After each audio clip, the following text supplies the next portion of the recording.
Gakpo. Ooh! Oh, what a goal that is. Wow. 10 minutes in, Liverpool take the lead. Liverpool 1, Everton 0. Fabulous goal. It's a fantastic goal. We were saying in the week, right? Yeah. Gotta be. I mean, I know Salah gets all the goals, Van Dijk at the back, but possibly the most important player in this Liverpool team over the last year, 18 months, not signing Moises Caicedo was probably the best thing that could have happened to Liverpool. No, don't laugh, because Gravenberch comes in as the 6th, and this is something we've seen this season, him adding to his game, that ability to carry the ball, run with the ball. Everton wanted a free kick in the build-up to Liverpool's goal, but Cody Gakpo there makes a really, really good challenge on Ndiaye. He gets the ball in midfield, out to Dominic Szoboszlai. He works it out to the right-hand side.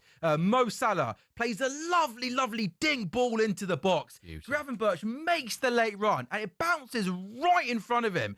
First time finish. He almost just hooks the ball into the far corner, beats Jordan Pickford. That's some finish, isn't it? Oh, the ball from Salah, that's his patented kind of ball, chipped ball over the top. But the fact that Gravenberch, who's supposed to be your number 6, is making those runs into the box, makes it very dangerous. And I think this is what Liverpool were going for, right? They started on the front foot. They were very aggressive because they know what Everton want to do, right? Sit deep in the low block and frustrate them. And the longer the game goes on, the more frustrating that becomes. Now Everton have to come out, and now we're going to see Liverpool's wingers come to the fore, Gakpo and Salah, where there's going to be a little bit more space in behind. But that's a great start for Liverpool. They've been really, really good to start this game. Ekitike's in, 1-1 with Pickford! He scores!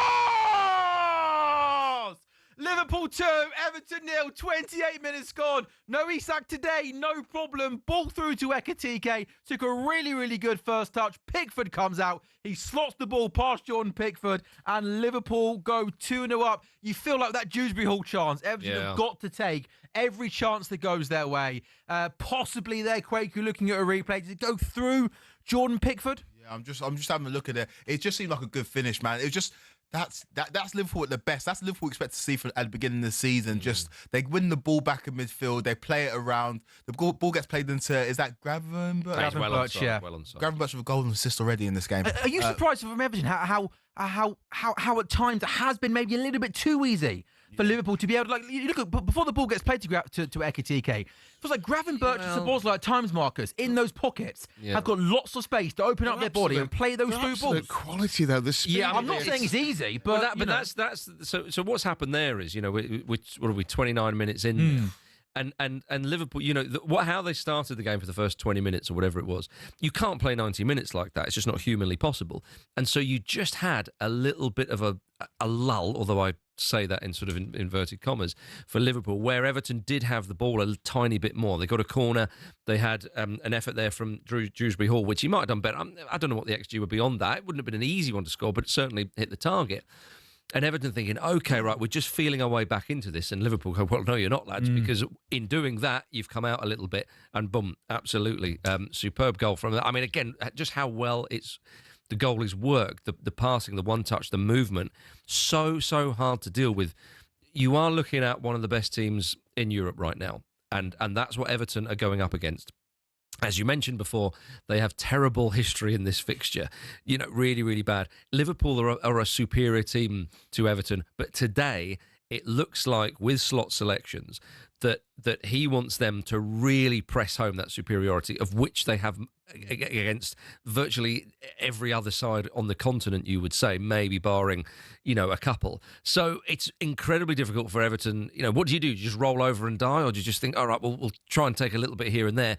But in doing that, they're like a boa constrictor. As soon as you make that little movement, boom, they're on you. So I have all the sympathy in the world for Everton and Moyes, but my goodness, all the praise in the world for Liverpool and Slot. Oh, chance here. Chance. Yes! What a goal! Good goal. Woo! That's an outstanding goal. Liverpool 2, Everton 1. It comes down once again the left-hand side. Jack Grealish does really, really well. He gets a cross into the box. There's a deft touch to Gay. And his first time finish, he whips it.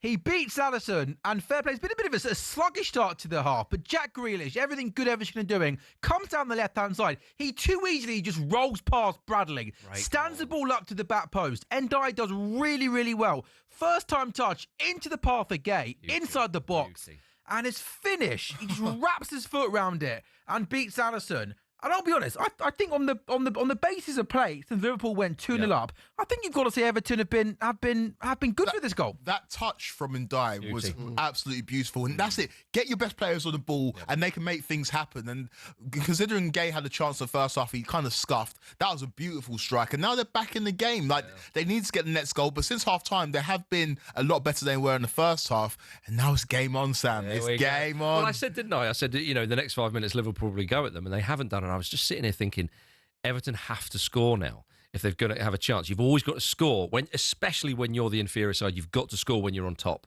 because you don't have the quality like the superior side would to just suddenly do something, which Liverpool obviously do have.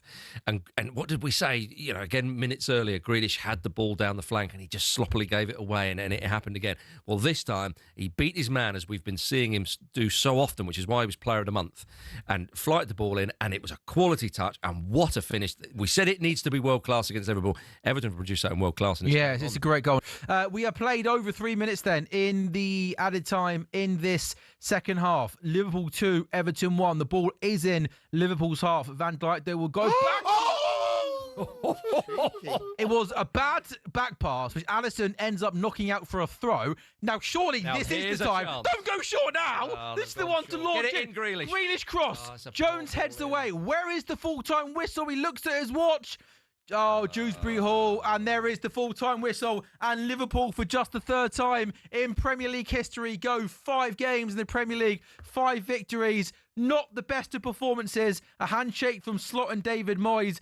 Liverpool, really good. The best spell in the game was in the first half, where they went 2 up after, half an hour.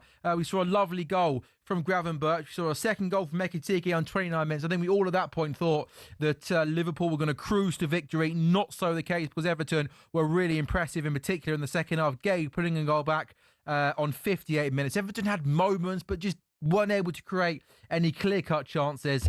Kwaku, Liverpool have played 5, have won 5, and are yet to play well. Yeah, for a whole game anyway. Well, it's just what they do, man. And if you're an Arsenal fan and you're a City fan, you now take off your Everton shirt and you wait until tomorrow to see if your side can get the business done, because it's just what Liverpool have done. They've managed to get through games and win and win and win and win. And you can argue they've had the toughest starts to the season. Grealish having a bit of a back and forth. He got booked as well for Grealish, having a back and forth with the referee. Your bet's coming. Yellow card, Lee. Was that yellow? Yeah, it was a yellow card shown to, I don't know if it was Grealish, but somebody was showing a yellow card. Was it an Everton player? Check. I'm assuming it was. Check. There we go. Lee mentioned that 5-2 bet dealing of Liverpool to win. Yeah. Most corners to Liverpool and most bookings for Everton. It was level bookings, but I think possibly that might, Marcus, is there any scenario where you can see Liverpool not winning the Premier League this season? Yeah, it's going to take a huge effort from Arsenal, of course, but to try and spin, this in favour of, say, Arsenal, I think are the only side who could realistically challenge Liverpool. That first half, Liverpool looked frightening, and they have done. In the same way in the Community Shield at times, they look frightening. And even if you go all the way back to there, a similar pattern has emerged. The second half, they can be got at. And Palace found that, Atletico Madrid have found that, Newcastle United have found that, Everton have found that as well. Bournemouth have found that. Pretty much every team they've played has found that about Liverpool. Now, they're winning games. That's all that matters. That is how you win titles. But it's not been particularly convincing. And I think that Slot is still trying to work out. He knows he has very good players at his disposal. And whatever 11 he puts out, it's going to be good. There are still a bit of a jigsaw to figure out, maybe with Wirtz in there and Isak as well. So the thing I think Arsenal fans may just kind of hold a tiny bit of hope is they don't look bulletproof, Liverpool, like they have done in previous years. They're still winning, but I think as the season goes on, surely by the law of averages they will drop points. The only trick is Arsenal have got to be perfect, pretty much. On AM, on DAB, via the talkSPORT app, and on your smart speaker. talkSPORT.